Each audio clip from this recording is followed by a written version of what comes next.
sound the alarm because there's a brand new version of QuickBooks and we're going to have a first look at it. Now, this is QuickBooks Solopreneur. It's only in the US at the moment, but this is designed to replace QuickBooks Self-Employed. Now, we've only just had QuickBooks Ledger, so the fact we've had a whole nother one to look at is mind-blowing, to be honest, but we're going to make the most of this because this is an opportunity to see where the future of QuickBooks Self-Employed is going to go. Now, I am one of the few people in the whole world who actually loves QuickBooks Self-Employed.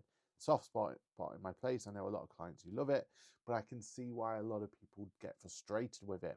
And the idea of QuickBooks Solopreneur is to take all the goodness out of self-employed and give us an opportunity to have an amazing self-employed product, reskinned, repurposed QuickBooks Solopreneur. It's a little bit more difficult to spell, but apart from that, it should be better in every other way. So, my name is Aaron Patrick. Let's roll that VT and let's find out exactly what QuickBooks Solopreneur can do for you and your practice or business or anything really. QuickBooks Solopreneur should be the future of QuickBooks. Let's have a look.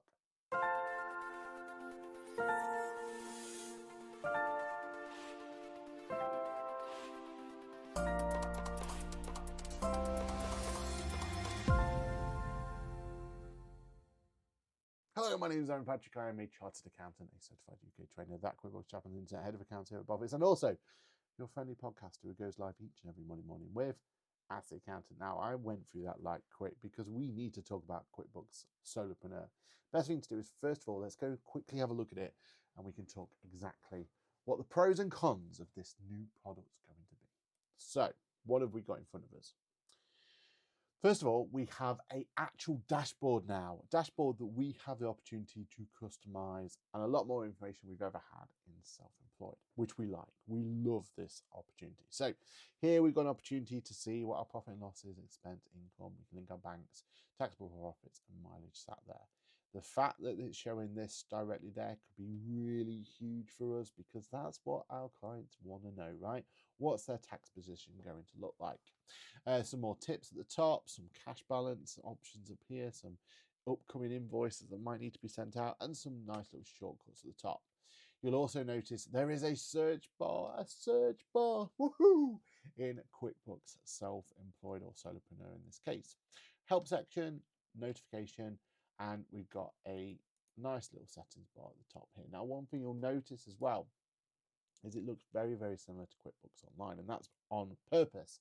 The idea was to try and make QuickBooks Self-Employed, but build it into QuickBooks Online's ecosystem infrastructure so that we can have all the nice things. But what I'm hoping for, and we're going to find out, is can we keep the essence of what self-employed is all about? So, top left-hand corner, we have a new button where we can do invoice, estimate, add customer, and add product and service. So, only ever looking at the get paid functionality at this point. Then, next one down is our transactions, and that's where things go wild. So, straight in front of me here is their new revised transaction page. And you can see what they're trying to do here.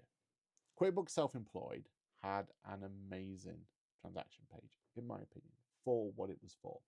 What it was for small businesses to understand what's going on, especially gig mentality. Let's look at what we've got. Here in front of me now is your QuickBooks Online bank transaction page, which for anyone who knows QuickBooks Online, it works really well. We've got lots of functionality here, but for your first time ever seeing this, for someone who's never experienced QuickBooks Online before, this can be an absolute minefield and really, really overwhelming, especially given the fact that when you look at this and everything else, it doesn't really, until you get to understand it, it's not very intuitive of what to really do. Once you've got understanding of it, it's amazing, it's the most powerful, it's by far my favorite interaction with bank accounts of any of the softwares out there. But for a first-time user, it is really, really overwhelming, which is why QuickBooks Self-Employed had this nice view looking like this. So the idea of this view was, well, it really tells you everything on the tin. Here's the transactions, here's a really easy understanding what's going on. You know, these grey ones we've dealt with, these more bold ones we need to deal with, business, personal split, category bank, all that sort of stuff is all there. And we just get the information and using the technology of import into the bank, so you connect your bank account, get all the data in there, made things nice and easy. And I did love the idea of this at the top here, because that gave us an indication of if we've missed anything or if something might be wrong, or just gives us a nice quick visual memoir of what's going on. And then we have Solopreneur. Wait, the idea is correct. Let's take QuickBooks Online and let's try and simplify it. And let's try and bring the best aspects of QuickBooks Self-Employed into it. And I feel like they were close, but they haven't quite made it. Because what we have here is, first of all, the filter options at the top here. There are filter options, but they're not very obvious. So again, if we look at self-employed, the filter options were nicely laid out here. What tax year we're in, what tags we've got, what account, what type, all that sort of stuff was nicely able to be put there for us, right? And we could easily find that information if we needed it. Here, we can still kind of achieve the same things, but it's not quite as good. Date range wise doesn't give you into like years or anything like that, tax years, which is where QuickBooks Self-Employed excelled at. We do have a search functionality, which, you know, we did have here as well. So we've got that opportunity. And that's really it. None of that fancy graph. There's no opportunity to kind of show anything that's there. And my biggest fear about this is, how do you know which of these you've dealt with and which you haven't? Because on here, it was bold and not bold. Very straightforward. On here, you can't. Now, I love the fact you get business and personal types. So let's do a few transactions together. Let's go into this one here. And nothing really opens. We're just kind of dealing with it. But we can say if it's personal, if it's business, just by clicking this button here. Oh, if it does go personal, then it goes grey for a bit and then comes back to not grey. So business, personal, you click there, and then you can click category. Love the fact you get suggested, and I love the fact we got a lot more category options here than we did have in self-employed. And in theory, we can't see this functionality yet, but in theory, as the accountant, you're going to be able to add extra categories for your client. So that could be really, really powerful, right? That could be an absolute game changer and something that we definitely want to be looking at. When we change it to personal, so let's say that this Cliff Jones should be personal, we can do it personal expense, but we could also put it to any of the other categories as well, which I'm not 100% sure I get as to why. Let's put it to meals. Oh, in fact, now it's gone to personal. So, okay, so if I then put it to any of the others, it then goes back to business. But if I put it to personal, it'll go to personal expense. So, yeah, if you're going to go personal, don't give me all these other options. That's how I would see it. Okay, so we've got personal expense there, but there's no way of really knowing when these are in or you know, when which ones we've dealt with. Have we dealt with these ones to here, and have we got these today? From a workflow point of view, it's really difficult. Now, on the plus side, I haven't done any of these categorizations. This is all AI at the moment, categorizing it for me. Love that. Absolutely love that. That works really well. Pushes it through there. Now, that's the transaction page, which I'm a little bit, I feel like there's more to do there. This isn't finished product in my eyes. There's definitely more to do. Stuff we're missing, tags has completely gone. So goodbye to tags. Really upset about that. Gone too soon in my eyes. And currently we don't have any options to put in transactions. So we can't put in files or anything. So that's a bit of a shame. We can split. So we could split this one. Let's say some of it was there, some of it was personal. Let's say £500 of it was that.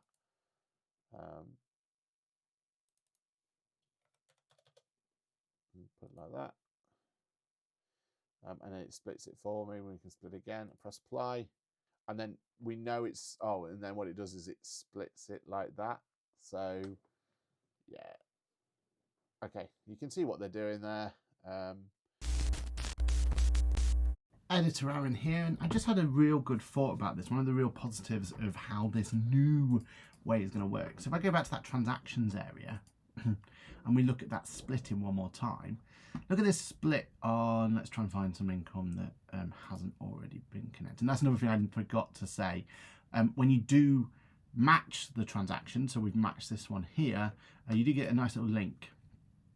So I created a £4,900 invoice, £4,900 invoice. When I click into there, I do have this nice link.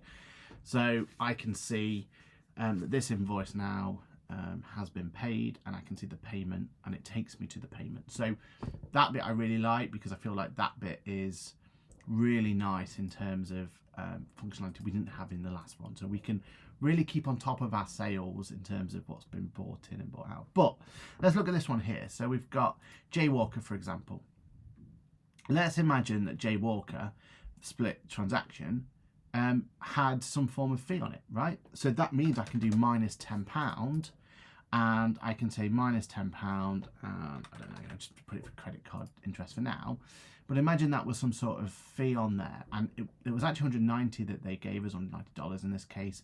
That bit, absolutely love. So from a splitting point of view, if we need to put a cost associated with it, amazing. We can press apply on that, job done. Also, think about it if you've been having money coming in from eBay or anything like that. That's when you're going to definitely have more options, right? So we can go in here and we can apply, and we can go in and do the split functionality, and we can put in -£50 fee, third-party fee that was put on there, and we can put it to there. So we're going to have maybe shipping fees, for example, and then we can have that and put it through for there. So that bit I absolutely love. And then the final bit that I was thinking about is if you have income from rental properties, right? So let's say that this bank deposit is actually from our rental, So imagine that it's not personal income, it's rent. Okay, we don't have rent yet, but let's put just to sales then. So it's going to come into sales, but then imagine that they've done repairs and renewals. Oh, there's £100 worth of repairs and renewals on there. There was another, and we've got the statement, right? We're going through the statement, and there's a fee they charge us. So I don't know, legal, professional services. They wanted a cleaner in as well, so we've got cleaning costs. Do you see what I mean?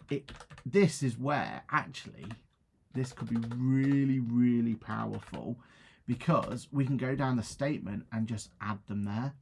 And every time we add them, I'm just going to put utilities for this one, this sales figure at the top is increasing automatically. So that's where this becomes really, really, really powerful. Give us the opportunity to add a link to a file to this, and we could put that statement directly in there. I think we're off to an absolute winner. So yeah, this bit, loving it, absolutely loving it. So good. This is the bit for me where it absolutely excels. It needs a little bit of work. I feel like we need somewhere to be able to put the document in there, and then we're off to the races really. But yeah, that bit absolutely love. So the splitting functionality here is far better than it was, even way better than it was in QuickBooks Self-Employed, definitely. I actually think this is a better functionality than it is in QuickBooks Online as well. I'd love to see this functionality come through to QuickBooks Online as well. So yeah, absolutely love it. That's definitely a massive plus point for QuickBooks Solopreneur. Back to the video. But then, interestingly, then prevents you from able to use your batch options, because we do have batch options, which is great to see. So I could say that this, and this, they all should be apps and software going forward. And then they'll all change. Then we realise, no, that should be bank. You go find your bank. And it's interesting that you got photo and video that's less than 200, as if to say that anything above that should be treated as assets, but then they don't give you the option of putting assets in. And that's a transaction page. We've completely lost the ability to be able to use your receipt capture, which I assume is coming soon, because that is a must-have, I think, for Solopreneur. And then we've got this one. So they completely revamped the sales side. We love this. Get the opportunity to put some products and services in there. So we can say consultation, and we can say what category it relates to, and we can put the price in just here, £1,000. You got the point putting your photos in as well. Press save, and then your product and services there, which means that you can create an estimate based on them, which we love to see. And it's the new estimate here, new layout for it, which we like this one. So let's say Bob, let's say the date is there, and let's say it's our new consultation, and we want to put 4 hours on it. We have the opportunity to put attachments here, which is odd that they're letting you put attachments here, but we can't put attachments against our expenses. Customization wise, we can even say what status it is, but we can do where it ships to, which definitely is going to be a big plus. We've got service date if we want to put SKU in there. You show discount, shipping fees, and you can even change the design as well and what font it's going to be just here. A big option when we come to send the invoice is there's now the option to accept payment methods. So you can accept payments directly through QuickBooks Solopreneur, which you couldn't do on QuickBooks Self-Employed. So that's a huge bonus. Manage wise, we can go through that, and then when I review and send, then I'm going to go through and I can send that going through. And from a custom point of view, we can review, look into it, and even approve it directly from here. So we get a better experience on there. We can accept it as the customer lot. That'll accept it, get a nice awesome status. And then I assume from here, we've got it now set to accepted, and I convert directly to invoice. And I can do review and send if I want to. Share link as well.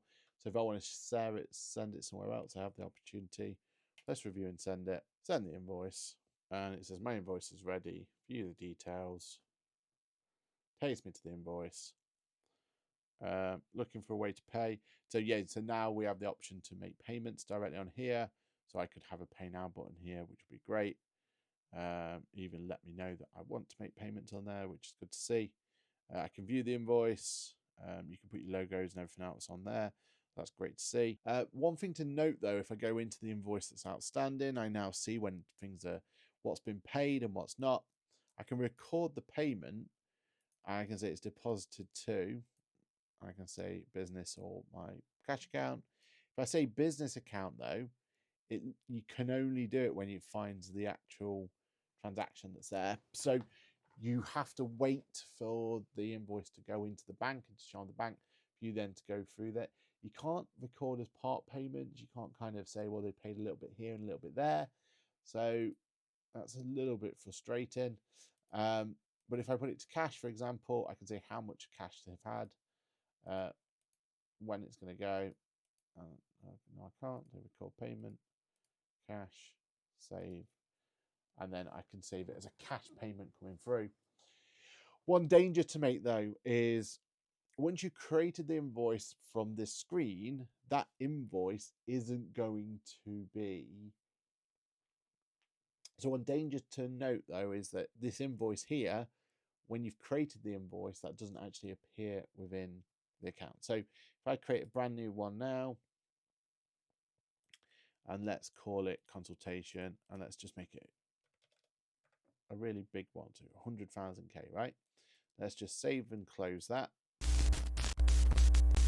Whoa. Editor Aaron here, and it actually really pains me to say this, but historical Aaron got it wrong.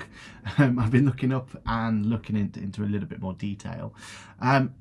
Yes, it's correct. Most of the reports that you're going to run won't show anything that's there. Remember that you're going to see in a minute that I'm going to do a £100,000 invoice. Just remember that when we come to show it. And I'm going to be explaining that £100,000 invoice doesn't show on any of the reports because it's a cash basis until it gets paid, which is true if you leave the reports on cash. And also, just so you know, this For You area actually is really quite cool. It's starting to bring some tips in. Got you the opportunity to get the app and everything else, which unfortunately from a UK point of view, the app itself, as I just click on it, won't actually work because we're in the UK. In the US, they have the app. It'd be great to see what that app looks like, to be honest. I think that app, which is actually working, and I'm going to go and keep an eye out for this because there'll be a video coming soon on this very app. So I'm really excited to show you the app as well. So where was I? So yeah, so if I go to the report section, click into profit and loss by report, it defaults to cash account in here without that 100k. Switch it to accrual, press run report, and it does show it there. Now I'm not 100% happy, or am I happy? I don't know. The proof's not out there yet, but I feel like it's very dangerous to allow us to see the accrual basis. But I think not a lot of people are going to do it. I think the only people who are going to do it are people who actually understand what cash versus accrual means. So yeah, it has the opportunity to bring that in. I don't know how it's going to be for the UK tax system, but from the US tax system, it looks like the only option you have is going to be it's treated on a cash basis, on an accrual basis. So from a tax point of view, it's probably going to be fine. I guess giving you the option to look at an accrual basis is always nice.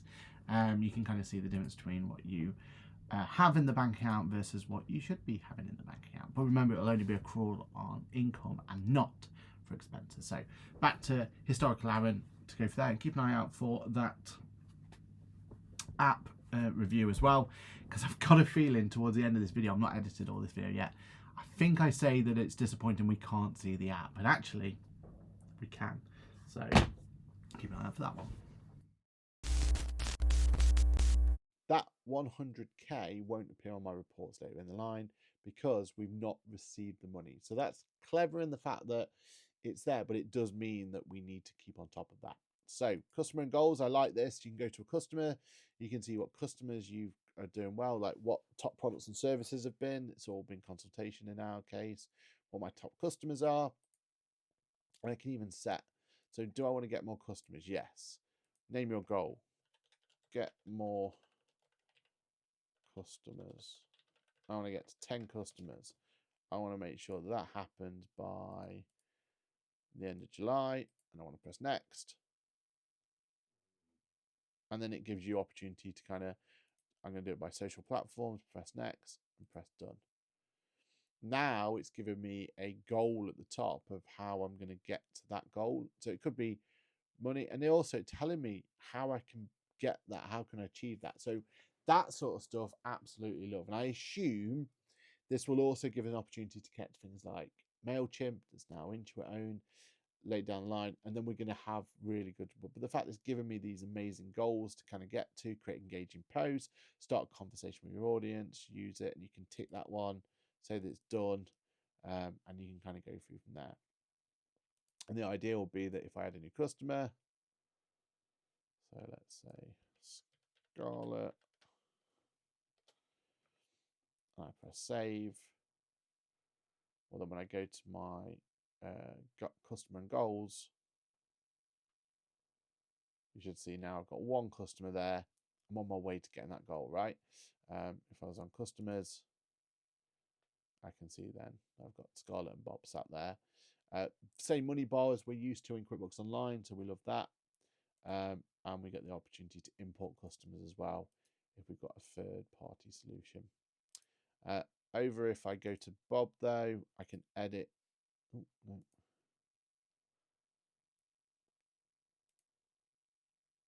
So I can click into Bob. I can see all the transactions that we're used to. So very, very QuickBooks Online-esque this one. New transactions, invoice and estimate, and I can edit, make inactive, or even merge contacts from there. Customer details, and I can even put on late fees, to apply late fees on accounts and settings. So I can go in and I can say turn late fees on. It's a function we don't have in QuickBooks UK actually. From here I can say flat fee, 250 quid for example, once per invoice, and any grace period appears on any invoice late fee.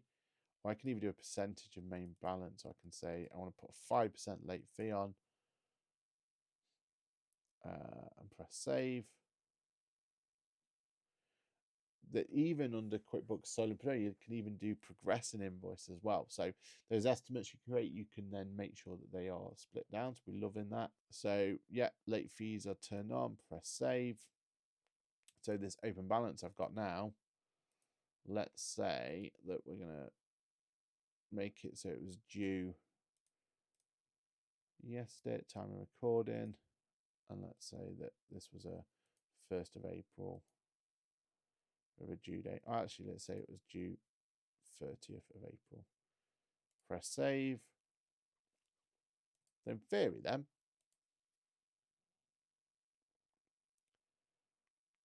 if we look into this, look at that late fees, no grace period,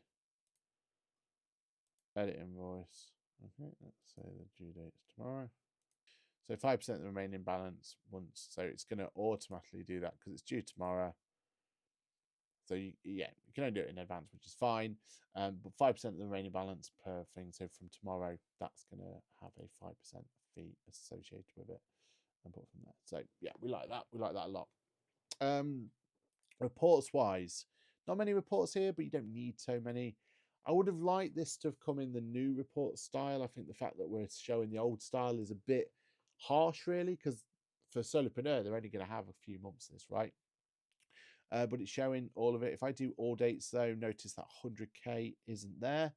And that's what I'm saying by the fact they're there. But everything else has been put in into here.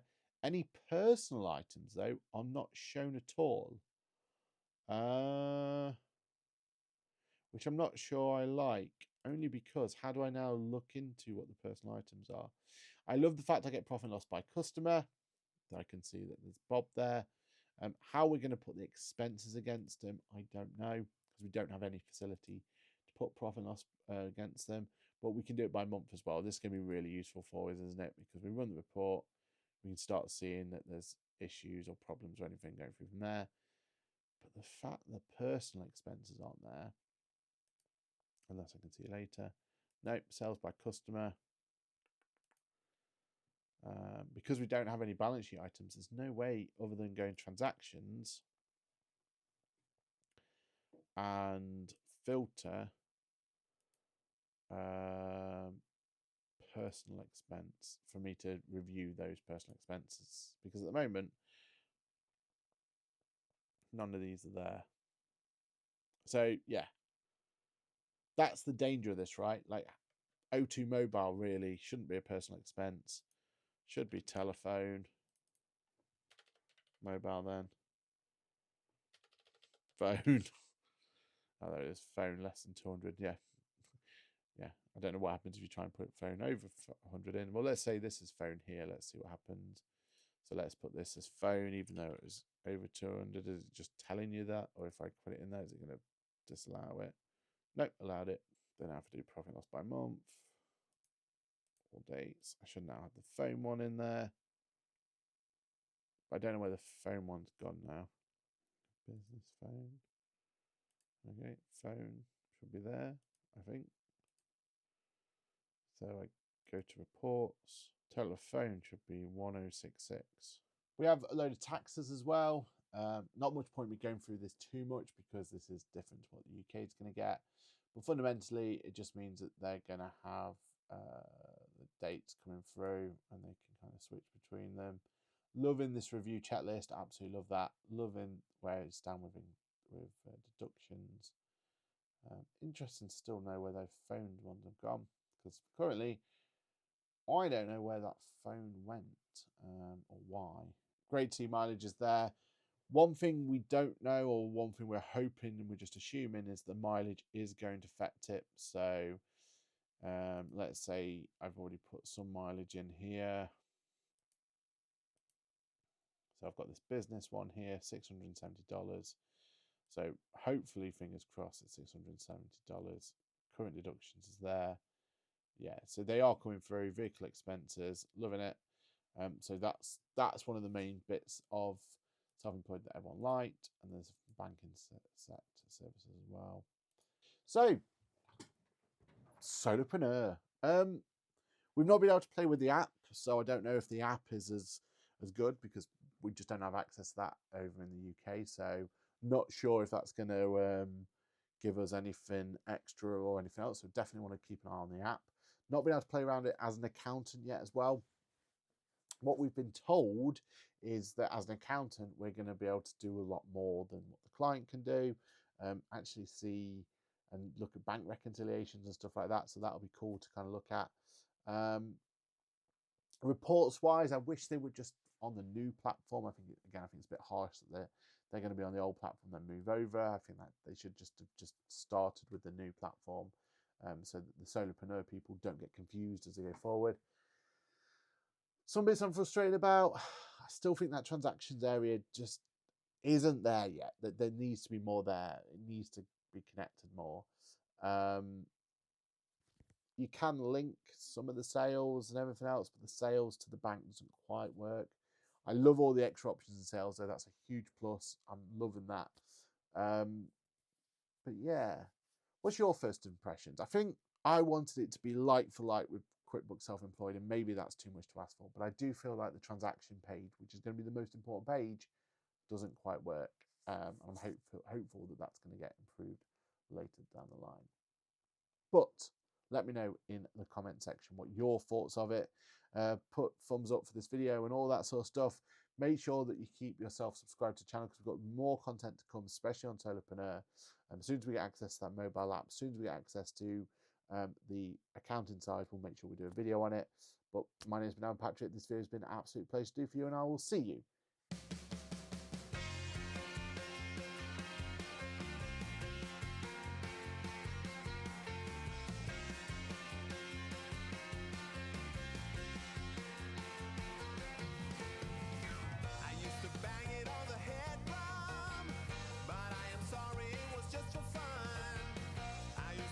Hello and welcome to this new series. Hello and welcome to this video. Hello and welcome to this video. Hello and welcome to this video. Hello and welcome to this video. Hello and welcome to this video.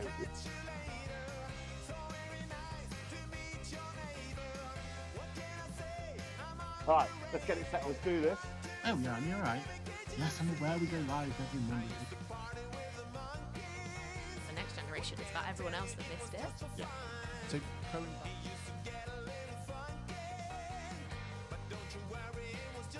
All right, you've told us what you love about the industry, but what would you change about the industry?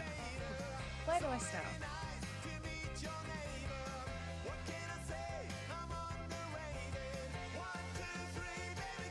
During that period of time, where did everyone turn to? Their accountant, their advisor, the bookkeeper. And you all did phenomenal work for small business.